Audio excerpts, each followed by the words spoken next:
क्षमा धर्म है, क्षमा यज्ञ है, क्षमा वेद है और क्षमा शास्त्र है। जो इस प्रकार जानता है वह सब कुछ क्षमा करने योग्य हो जाता है। अमृत और मृत्यु दोनों इस शरीर में ही स्थित हैं। मनुष्य मोह से मृत्यु को और सत्य से अमृत को प्राप्त होता है। अपनी प्रभुता के लिए चाहे जितने उपाय किए जाएं, परंतु परिश्रम के बिना संसार में सब फीका है। जो मनुष्य नाश होने वाले सब प्राणियों में समभाव से रहने वाले अविनाशी परमेश्वर को देखता है, वही सत्य को देखता है। जो सज्जनता का अतिक्रमण करता है उसकी आयु, संपत्ति, यश, धर्म, पुण्य, आशीष, श्रेय नष्ट हो जाते हैं। यदि अपने पास धन इकट्ठा हो जाए तो वह पाले हुए शत्रु के समान है, क्योंकि उसे छोड़ना भी कठिन हो जाता है। ज्ञान रूप, जानने योग्य और ज्ञान से प्राप्त होने वाला परमात्मा सबके हृदय में विराजमान है। जिसे सत्य पर विश्वास होता है और जो अपने संकल्प पर दृढ़ होता है उसका सदैव कल्याण होता रहता है। सत्य ही धर्म, तप और योग है। सत्य ही सनातन ब्रह्मा है। सत्य को ही परम यज्ञ कहा गया है तथा सब कुछ सत्य पर ही टिका है। जिस परिवार व राष्ट्र में स्त्रियों का सम्मान नहीं होता वह पतन व विनाश के गर्त में लीन हो जाता है। अभीष्ट फल की प्राप्ति हो या न हो, विद्वान पुरुष उसके लिए शोक नहीं करता।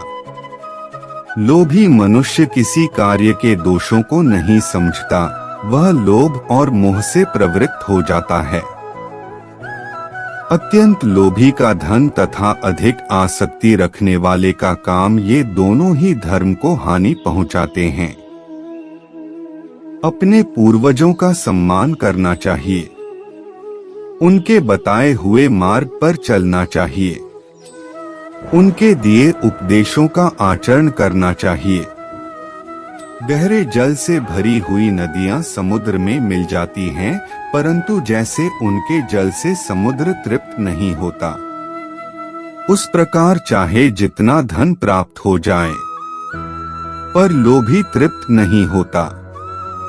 परिवर्तन इस संसार का अटल नियम है और सबको इसे स्वीकारना ही पड़ता है, क्योंकि कोई इसे बदल नहीं सकता। अहंकार मानव का और मानव समाज का इतना बड़ा शत्रु है जो संपूर्ण मानव जाति के कष्ट का कारण और अंततः विनाश का द्वार बनता है। राजधर्म एक नौका के समान है। यह नौका धर्म रूपी समुद्र में स्थित है। सद्गुण ही नौका का संचालन करने वाला बल है। धर्मशास्त्र ही उसे बांधने वाली रस्सी है। व्यक्ति को अभिमान नहीं करना चाहिए, नहीं तो दुर्योधन जैसा हाल होगा। जुआ खेलना अत्यंत निष्कृष्ट कर्म है। यह मनुष्य को समाज से गिरा देता है। संसार में वही मनुष्य प्रशंसा के योग्य है, वही उत्तम है, वही सत्पुरुष और वही धनी है, जिसके यहाँ से याचक या शरणागत निराश न लौटे। आत्मज्ञान की तलवार से काटकर अपने हृदय से अज्ञान के संदेह को अलग कर दो। अनुशासित रहो, उठो। जो विपत्ति पड़ने पर कभी दुखी नहीं होता, बल्कि सावधानी के साथ उद्यम का आश्रय लेता है तथा समय आने पर दुख भी सह लेता है, उसके शत्रु पराजित ही हैं। जैसे तेल समाप्त हो जाने पर दीपक बुझ जाता है, उसी प्रकार कर्म के क्षीण हो जाने पर भाग्य भी नष्ट हो जाता है। प्रिय वस्तु प्राप्त होने पर भी तृष्णा तृप्त नहीं होती, वह और भी भड़कती है जैसे ईंधन डालने से अग्नि। सदाचार से धर्म उत्पन्न होता है तथा धर्म से आयु बढ़ती है। नारी प्रकृति की बेटी है, उस पर क्रोध मत करो। उसका हृदय कोमल है, उस पर विश्वास करो। सत्पुरुष दूसरों के उपकारों को ही याद रखते हैं, उनके द्वारा किए हुए बैर को नहीं। विधि के विधान के आगे कोई नहीं टिक सकता। एक पुरुषार्थी को भी वक्त के साथ मिटकर इतिहास बन जाना पड़ता है। अपनी दृष्टि सरल रखो, कुटिल नहीं। सत्य बोलो, असत्य नहीं। दूरदर्शी बनो, अल्पदर्शी नहीं। परम तत्व को देखने का प्रयास करो, क्षुद्र वस्तुओं को नहीं। उससे मत डरो जो वास्तविक नहीं है, ना कभी था ना कभी होगा। जो वास्तविक है वो हमेशा था और उसे कभी नष्ट नहीं किया जा सकता। एक मनुष्य को अपनी मातृभूमि सर्वोपरि रखनी चाहिए और हर परिस्थिति में उसकी रक्षा करनी चाहिए। जो मनुष्य अपने माता पिता की सेवा पूरे सद्भाव से करते हैं, उनकी ख्याति इस लोक में ही नहीं बल्कि परलोक में भी होती है। जैसे बिना नाविक की नाव जहां कहीं भी जल में बह जाती है और बिना सारथी का रथ चाहे जहां भटक जाता है, उसी प्रकार सेनापति बिना सेना जहां चाहे भाग सकती है।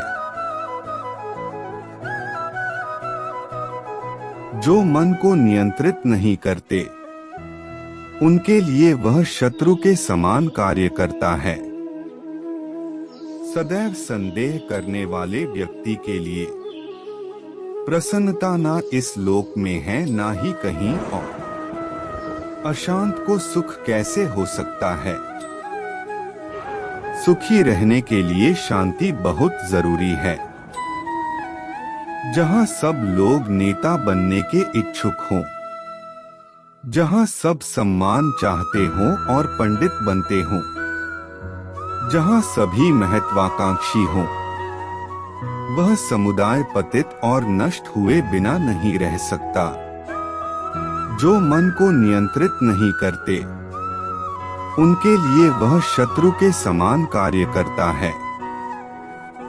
अपनी दृष्टि सरल रखो, कुटिल नहीं। सत्य बोलो, असत्य नहीं।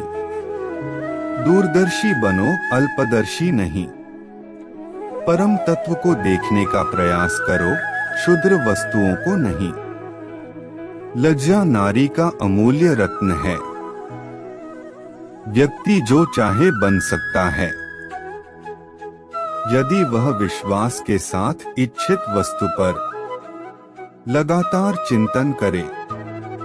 नारी वह धुरी है जिसके चारों ओर परिवार घूमता है। पुरुषार्थ नहीं करते वे धन, मित्र, ऐश्वर्य, उत्तम कुल तथा दुर्लभ लक्ष्मी का उपयोग नहीं कर सकते। किसी और का काम पूर्णता से करने से कहीं अच्छा है कि अपना काम करें, भले ही उसे अपूर्णता से करना पड़े। जिसने पहले तुम्हारा उपकार किया हो, वह यदि बड़ा अपराध करे तो भी उनके उपकार की याद करके उसका अपराध क्षमा दो।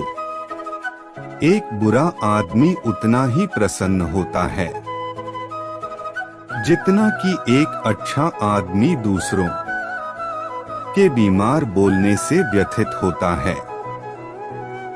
किसी के प्रति मन में क्रोध रखने की अपेक्षा उसे तत्काल प्रकट कर देना अधिक अच्छा है, जैसे पल में जल जाना देर तक सुलगने से अच्छा है। संसार में वही मनुष्य प्रशंसा के योग्य है, वही उत्तम है, वही सत्पुरुष और वही धनी है, जिसके यहाँ से याचक या शरणागत निराश न लौटे। ये इंद्रियां ही स्वर्ग और नरक है, इनको वश में रखना स्वर्ग और स्वतंत्र छोड़ देना नरक है। लोग आपके अपमान के बारे में हमेशा बात करेंगे। सम्मानित व्यक्ति के लिए अपमान मृत्यु से भी बदतर है।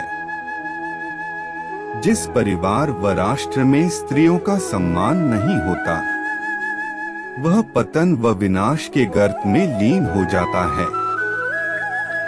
महाभारत शरणागत की रक्षा करना बहुत ही पुनीत कर्म है। ऐसा करने से पापी के भी पाप का प्रायश्चित हो जाता है। मन अशांत है और उसे नियंत्रित करना कठिन है, लेकिन अभ्यास से इसे वश में किया जा सकता है। मोह में फंसकर अधर्म का प्रतिकार न करने के कारण ही महाभारत जैसे युद्ध से महान जनधन की हानि हुई। जो कार्य में निष्क्रियता और निष्क्रियता में कार्य देखता है, वह एक बुद्धिमान व्यक्ति है। नारी प्रकृति की बेटी है, उस पर क्रोध मत करो। उसका हृदय कोमल है, उस पर विश्वास करो। अहंकार मानव का और मानव समाज का इतना बड़ा शत्रु है, जो संपूर्ण मानव जाति के कष्ट का कारण और अंततः विनाश का द्वार बनता है। सदाचार से धर्म उत्पन्न होता है तथा धर्म से आयु बढ़ती है। जुआ खेलना अत्यंत निष्कृष्ट कर्म है। यह मनुष्य को समाज से गिरा देता है। जिसे सत्य पर विश्वास होता है और जो अपने संकल्प पर दृढ़ होता है, उसका सदैव कल्याण होता रहता है। मनुष्य अपने विश्वास से निर्मित होता है। जैसा वो विश्वास करता है, वैसा वो बन जाता है। व्यक्ति को अभिमान नहीं करना चाहिए, नहीं तो दुर्योधन जैसा हाल होगा। परिवर्तन इस संसार का अटल नियम है और सबको इसे स्वीकारना ही पड़ता है, क्योंकि कोई इसे बदल नहीं सकता। स्वार्थ की अनुकूलता और प्रतिकूलता से ही मित्र और शत्रु बना करते हैं। बुरे कर्मों का बुरा परिणाम निकलता है। महाभारत लोभ धर्म का नाशक है। मनुष्य जीवन की सफलता इसी में है कि वह उपकारी के उपकार को कभी न भूले। उसके उपकार से बढ़कर उस उपकारी व्यक्ति का उपकार कर दे। अपने पूर्वजों का सम्मान करना चाहिए। उनके बताए हुए मार्ग पर चलना चाहिए। उनके दिए उपदेशों का आचरण करना चाहिए। विपत्ति के आने पर अपनी रक्षा के लिए व्यक्ति को अपने पड़ोसी शत्रु से भी मेल कर लेना चाहिए। बुद्धिमान व्यक्ति को समाज कल्याण के लिए बिना आसक्ति के काम करना चाहिए। चतुर मित्र सबसे श्रेष्ठ व मार्ग प्रदर्शक होता है। जो मनुष्य अपने माता पिता की सेवा पूरे सद्भाव से करते हैं, उनकी ख्याति इस लोक में ही नहीं बल्कि परलोक में भी होती है। बैर के कारण उत्पन्न होने वाली आग एक पक्ष को स्वाहा किए बिना कभी शांत नहीं होती। बड़े से बड़ा शूरवीर भी अगर अधर्म और अन्याय का साथ देता है तो धर्म के आगे उसे अंततः झुकना ही पड़ता है। जुआ खेलना अत्यंत निष्कृष्ट कर्म है। यह मनुष्य को समाज से गिरा देता है। सभी को भ्रातृभाव से रहना चाहिए। जैसे सूखी लकड़ी के साथ मिली होने पर गीली लकड़ी भी जल जाती है, उसी प्रकार दुष्ट दुराचारियों के साथ संपर्क में रहने पर सज्जन भी दुख भोगते हैं। आत्मज्ञान की तलवार से काटकर अपने हृदय से अज्ञान के संदेह को अलग कर दो। अनुशासित रहो, उठो।